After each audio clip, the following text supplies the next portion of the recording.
राधे राधे। हिंदुस्तान ज्योतिष में आपका स्वागत है। कल हम लोग अपने वास्तु के बारे में चर्चा करते हुए अपने बेडरूम के बारे में जाने कि हमारा बेडरूम किधर होना चाहिए और बेडरूम के अंदर क्या अच्छा हो, क्या खराब हो, कैसे इसको ठीक कर सकते हैं, कैसे बीमारियों को दूर भगा सकते हैं, कैसे अपने जीवन को निरंतर आगे ले जा सकते हैं। तो आज हम लोग कल केवल एक नैऋत्य कोण की ही चर्चा किए थे, क्योंकि वो विशेष कोण होता है, वहाँ पे सोने पे ही ज़्यादा हमें लाभ मिलता है।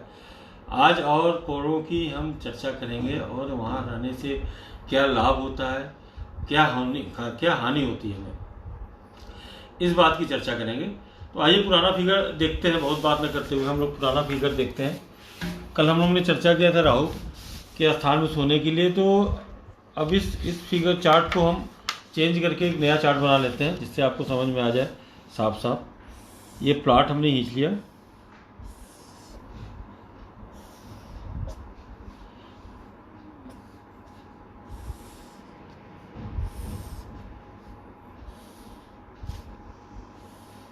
ये पूरब हो गया, ये पश्चिम हो गया, ये उत्तर हो गया, ये दक्षिण हो गया, ये ईशान हो गया, ये आग्नेय हो गया, ये नैऋत्य हो गया, ये वायव्य हो गया। तो मोटी मोटी दिशा तो आप अब धीमे धीमे जान गए होंगे अपने वास्तु में कौन कौन सी दिशा होती है। आज हम दो दिशाओं के बारे में और चर्चा आप करेंगे, दो दिशा बढ़ाते चले जाएंगे। जैसे यहाँ से है एक सेंटर मान लेते हैं और इस सेंटर करके 90 डिग्री पे अगर हम वास्तु का करते हैं तो एक नैऋत्य कोण का प्रभाव हमारे किस दिशा कितनी दूर रहता है। 45 सेंटीग्रेड पे चलते हैं तो हमारा नैऋत्य कोण का प्रभाव इतनी दूर पे होता है। इसे बोलते हैं दक्षिण नैऋत्य, इसे बोलते हैं पश्चिम नैऋत्य ना। और इस पार्ट को हम लोग दक्षिण कहते हैं। इस तरह आग्नेय में भी ये दो डाइवर्जन हो जाते हैं हमारे। ये पूरब आग्नेय, ये दक्षिण आग्नेय। इस तरह ईशान में भी दो पार्ट हो जाते हैं हमारे, एक पूरब ईशान, एक उत्तर ईशान। हम शॉर्ट में लिख दे रहे हैं क्योंकि जगह कम है इसमें। इस तरह वायव्य में भी डायरेक्शंस में दो हो जाते हैं।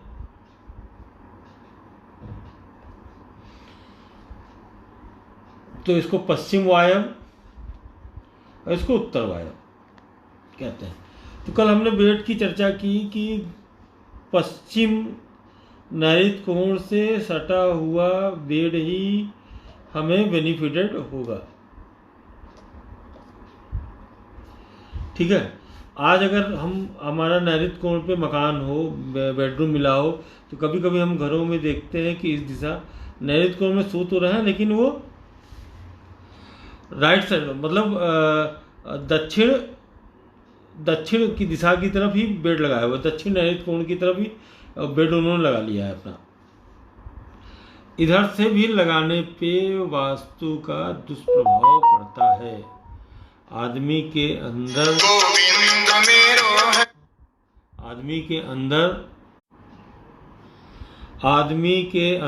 उसका दुष्प्रभाव पड़ता है। तो कृपया अगर इस जगह में जगह हो तो इस जगह पे ही आप अपना बेड इस जगह से हटा के अपना बेड हटाएं। स्थान परिवर्तन करने से कभी कभी बहुत अच्छा फायदा हो जाता है। आज हम पश्चिम दिशा की तरफ बेड अगर लगाते हैं तो उसका भी मुंह करके सोने की दिशा यही होगी, उसमें कोई चेंजिंग नहीं। कभी कभी हम बेड देखते हैं कि लोग पूरब पश्चिम को मानते हैं, बेड अपना इधर कर लिया और टांग पूरब की तरफ करके सोते हैं, या पूरब की तरफ सर कर लिया, टांग पश्चिम की तरफ कर सकते हैं। और बेड का ऊंचाई इधर भी रखते हैं, इधर भी रखते हैं। तो बेड का ऊंचाई इस तरफ हो तो उसे कट्टम कुट्टा करते हैं हम। बेड की ऊंचाई हमेशा इधर रखिए। इधर सोने वाले को फायदा तो करता है, लेकिन वास्तु का वो रिजल्ट उसके जीवन में नहीं आता। इस स्थान को हम नया पति पत्नी का घर कहते हैं। नया वैवाहिक जोड़े करने वाले घर का अगर आगमन हो तो उसे पश्चिम दिशा की तरफ रहने के लिए हम प्रेशर करते हैं कि पश्चिम दिशा की तरफ। तो दोनों में चूँकि इस दिशा की तरफ का कारक तत्व है शनि। शनि स्नेह प्रेम डेवलप करता है, स्नेह। तो इस दिशा की तरफ रहने से उनका एक आत्मबल बढ़ेगा और धीरे धीरे दोनों में दाम्पत्य जीवन में मधुरता नजर आएगी। क्योंकि प्रेम का कारक शनि और स्त्री कारक हो गई शुक्र की, दोनों में एक प्रेम है, आपसी संबंध, रिलेशंस है। तो जैसे दोनों जुड़ते हैं वैसे ही इस दिशा में वो प्रगाढ़ता आ जाती है। तो ये दिशा हम कहते हैं कि अगर नई नई शादी किसी की हो तो वो पश्चिम दिशा की तरफ हो रहे तो उसके लिए। और घर में अगर बुजुर्ग हो तो हमने कल कहा था कि नैऋत्य कोण में खुद रहें और बुजुर्ग को भी यहाँ रह सकते हैं। अब हम वायव्य की तरफ आते हैं। वायव्य की तरफ भी रहने से हमें बेनिफिटेड होता है, लेकिन इसमें एक दिक्कत है कि इसमें उसी व्यक्ति को रहना चाहिए जो टूर जॉब करता हो, बाहर निकल के हमेशा ट्रेवलिंग वाला काम करता हो। तो इस दिशा में सोने से उसको वो आराम मिलेगा। और नहीं तो पति पत्नी अगर साथ रहते हो, कोई अस्थाई काम करता हो, तो उस व्यक्ति के पति पत्नी के दाम्पत्य जीवन में अलगाव आ जाता है अगर टूरिंग जैसा जॉब नहीं है तो। या पति पत्नी के जीवन में कोई नया प्रेरणा स्रोत आदमी या औरत कुछ भी आदमी को मिल जाता है। तो ये दिशा सबसे अच्छा दिशा है ये दिशा रहने के लिए। जिस कुंवारी लड़की की शादी न हो रही हो उसको इस दिशा में रखा जाए। तो देखिएगा कभी कभी रिश्ते बहुत बनते बनते टूट जाते हैं। अगर आपके घर में ये कोना खाली हो, इसको साफ सफाई करके यूज करेंगे तो उस लड़की की शादी फटाफट हो जाती है, फटाफट, बहुत देर नहीं लगता। तो इस तरह आप इस काम को बहुत आसानी से अपने घर में किसी भी औरत की आदमी की शादी नहीं रही तो वायब करें। अच्छा, दूसरा हम कहते हैं कि आपका लड़का अगर इंजीनियरिंग की तैयारी कर रहा हो, बहुत पढ़ने में विद्वान हो, उसके ग्रह खराब हो और कहीं सिलेक्शन ना हो रहा है, तो अगर लड़का आपका इंजीनियरिंग का, मेडिकल का, इस तरह का कोई तैयारी कर रहा हो तो ये दिशा उसके लिए बहुत अच्छा है। इस दिशा में पूरब की तरफ टेबल लगा के, मतलब पूरब दीवार से कम 1 फुट छोड़ के टेबल लगा के अगर अध्ययन करे तो इस लड़के का तुरंत का तुरंत जल्द से जल्द सिलेक्शन हो जाता है, अपने मंजिल को फटाफट प्राप्त कर लेता है। तो ये दिशा इस मामले में भी बहुत अच्छा है। और बीमारियों में ये दिशा फेफड़ा को खत्म कर देता है। अगर इस दिशा में कोई दोष हो तो इस दिशा में सोने वाले व्यक्ति का फेफड़ा कैंसर, दमा, अस्थमा, पेट में जलदरी रोग इत्यादि डेवलप करके दे देता है। जो लिंगर आंग सफ़र करता है। दोष का मतलब कि आदमी कभी इधर मुँह करके सो रहा हो, या वायु कोण कट गया हो, या वायु कोण में आपने कलर डिफरेंस कर लिया, या वायु कोण में आपने सेम्प्टी टैंक बना के गैस वाला निकाल लिया हो, कुछ भी कर लिया हो, इस तरह का कोई करते हैं तो इसमें औरत, आदमी तो कम, औरत ज़्यादा प्रभावित होती है बीमारी से इस दिशा की तरफ और सफ़र करती है। तो ये दिशा आपको अपने हिसाब से देखना है कि इस दिशा का भी बेड हमारे हिसाब से पश्चिम दक्षिण के कोने, हर कमरे का भी अपना अलग अलग वास्तु होता है, तो उसमें भी ईशान, आग्नेय, नैऋत्य, वायव्य, हर कमरे का भी। तो हमेशा नैऋत्य कोण की तरफ ही पलंग लगे और उधर ही सोए आदमी। वो धन का भी कारक होता है और वृद्धि का भी कारक होता है, ऐश्वर्य का भी कारक होता है। अब हम उत्तर दिशा की तरफ आ जाते हैं। उत्तर दिशा कुबेर का दिशा कहते हैं, यानी हम कहते हैं इस दिशा में प्राप्त किया हुआ धन आपको जीवन के लक्ष्य को प्राप्त कराता है। जीवन के लक्ष्य मतलब जो आप सोचे हो, अगर इस दिशा को हमने सही ठीक कर लिया तो हम जीवन जो आप सोचते हो, कभी कभी सोचते हैं ना, हम कुंडली देखते हैं कि कुंडली में आपको कमाने का 5 करोड़ युग का योग है, अब आप 5 लाख ही कमा के मजा ले रहे हैं। तो कहीं ना कहीं आप अपने कुंडली के अकॉर्डिंग इस दिशा को कहीं ना कहीं आप खराब कर रखे हैं। इसलिए कुबेर महाराज आपको वो नहीं दे पा रहे हैं जो प्रभु आपको दे के भेजे हैं। आपने वो रास्ता अपने से बंद कर रखा है। तभी तो इधर के दिशा के नेतृत्व को कारक को कहा है बुद्ध। बुद्ध होता है हमारे बुद्धि का कारक। बुद्धि आदमी की भ्रष्ट हो जाए तो आदमी अच्छे से अच्छा काम कर लेता है, बुरा से बुरा काम कर लेता है। इसलिए बुद्धि को बहुत स्ट्रांग, आदमी कहता है ना, स्ट्रांग बुद्धि वाला ही आईएएस होता है और अपने एक लक्ष्य को प्राप्त करता है। वेल टू डू लाइफ अपने को जीता है, वेल टू डू, इंटेलिजेंट इसीलिए उसे कहते हैं। तो हम अगर इस कुबेर महाराज की दिशा की तरफ करें तो ये दिशा किसके लिए अच्छा है? लड़कों के लिए, लड़कियों के लिए, जो करियर अपना बनाना चाहते हो, जो पढ़ना चाहते हो, जो आगे बढ़ना चाहते हो। पति पत्नी को कभी भी इस दिशा में बेड लगा के नहीं सोना चाहिए, किसी भी दिशा, इसलिए हम सब दिशा की तरफ बना दे रहे हैं। इस दिशा की तरफ लगा के नहीं सोना चाहिए, इस दिशा में सोने नहीं चाहिए था पति पत्नी को। केवल ये बच्चों का कमरा है, अध्ययन अध्यापन और प्रसिद्धि पाने का, लक्ष्य को पाने का, लक्ष्य की तरफ जाने का। और ये दिशा हम कह रहे थे कि अगर ये दिशा कहीं खराब हो जाए, वायु कोण वाला, तो हमें जो मित्र से सहयोग मिलता है ना, वो भी नहीं मिल पाता। हम कहते हैं ना कि मित्र भी हमारे एंड टाइम पे भाग जाते हैं। तो आप अपने घर में करके देखिए, मतलब महसूस करके देखिए, सब कोई अपने अपने घर को, हम जिस कोण की चर्चा कर रहे हैं उस कोण को खुद एनालिसिस करके देखिए। वो कोण कहीं ना कहीं से खराब होगा, तभी आप कितना सबकी मदद करते हो, वो मित्र आपकी मदद नहीं करेगा। इसी तरह अगर बुद्ध वाली दिशा, ये वाली दिशा खराब होगी, तो आप कितना भी बुद्धि से इंटेलिजेंट होंगे तब भी अपने लक्ष्य को नहीं प्राप्त कर सकते। तो ग्रह तो ठीक करना है, लेकिन अपने वास्तु का यह भी ठीक करना है। तो इसमें बच्चे न सोएं, बच्चे सोएं, कोई दाम्पत्य जीवन वाला पति पत्नी इसमें न सोएं। स्पेशली इंट्रैक्शन करते हैं कि जैसा में अगर लैट्रिन भी कितने लोगों ने हमें बना रखा है, तो उसके लिए हम कहते हैं कि तोड़ दें, रखें ही ना, बल्कि इधर एक सरस्वती जी का फोटो लगा दें और बच्चों को कहें कि कुछ न कर सकें तो प्रणाम ही कर सकें। और प्रणाम करने के अलावा बच्चे कुछ करना चाहते हैं तो ओम ह्रीं सरस्वती नमः का मंत्र है, बहुत छोटा सा मंत्र है। ह्रीं सरस्वती का कारक है और उनको नमः मतलब प्रणाम करना होता है, और सरस्वती मतलब सरस्वती देवी का नाम है।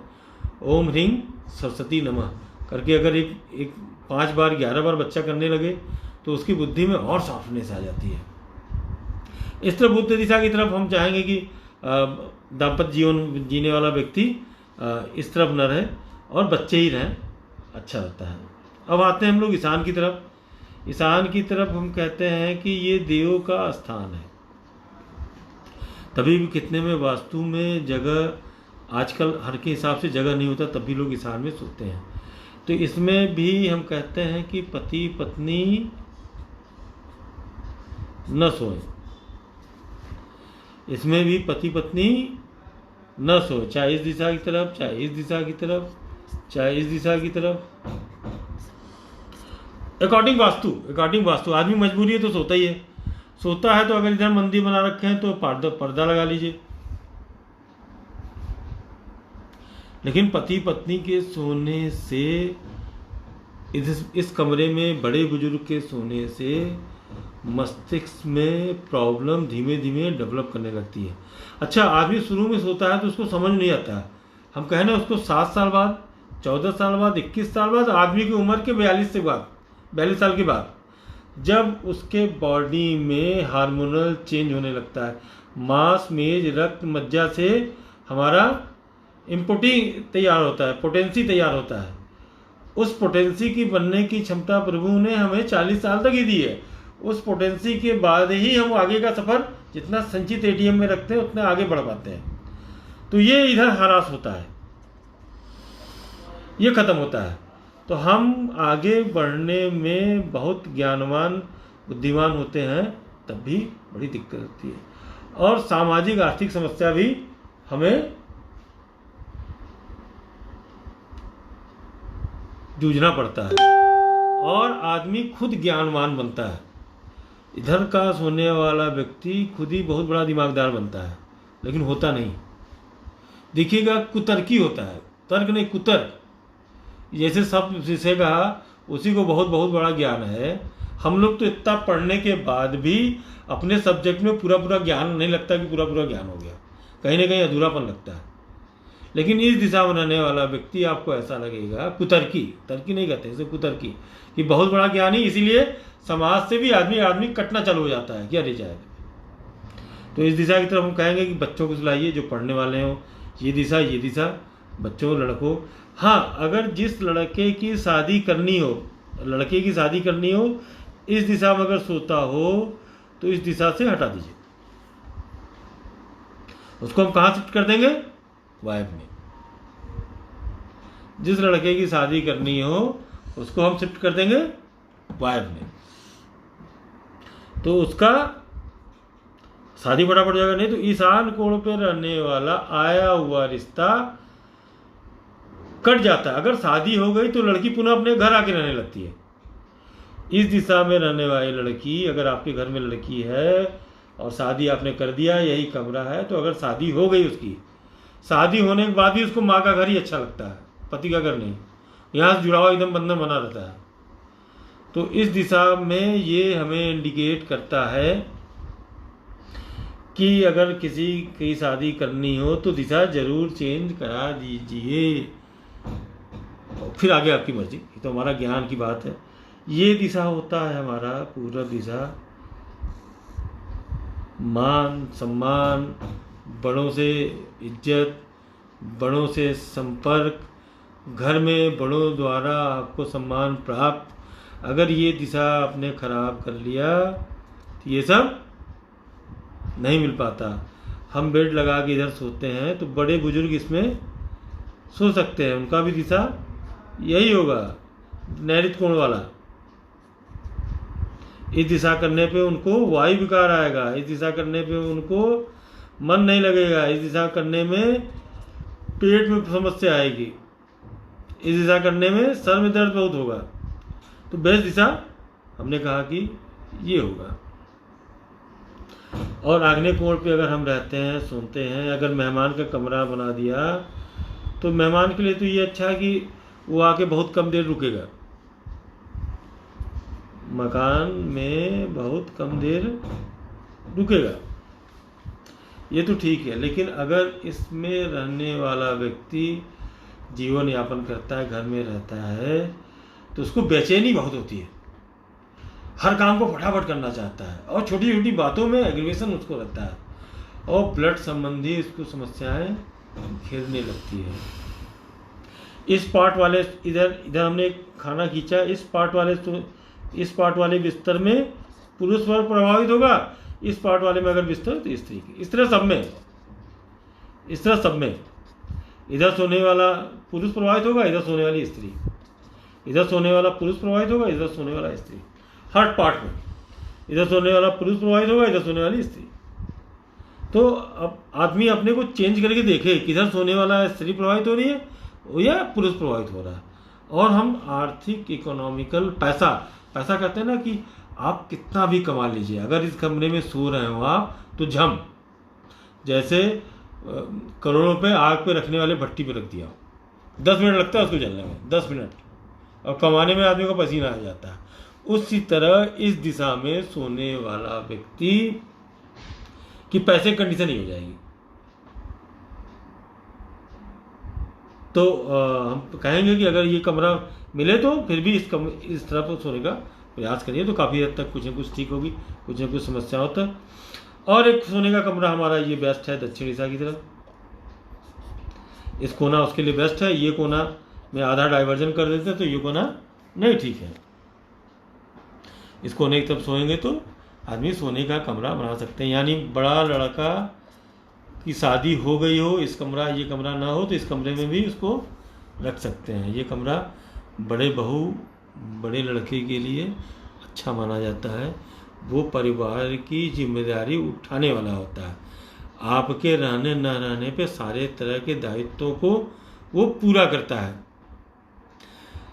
तो इस तरह आज हम छोटी छोटी बातों का चर्चा किए और हमने इधर किया कि इधर रहने वाले व्यक्ति को फेफड़े के संबंधी में बीमारी हो जाती, इधर रहने वाले व्यक्ति को हार्ट अटैक, हार्ट संबंधी,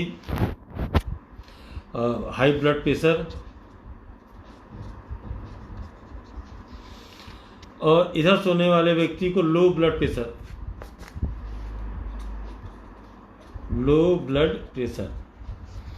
इधर सोने वाले को हाई ब्लड प्रेशर, इधर सोने वाले को लो ब्लड प्रेशर। इधर सोने वाले को, बीच में सोने वाले व्यक्ति को जो बेस्ट बताया है, पेट संबंधी समस्या।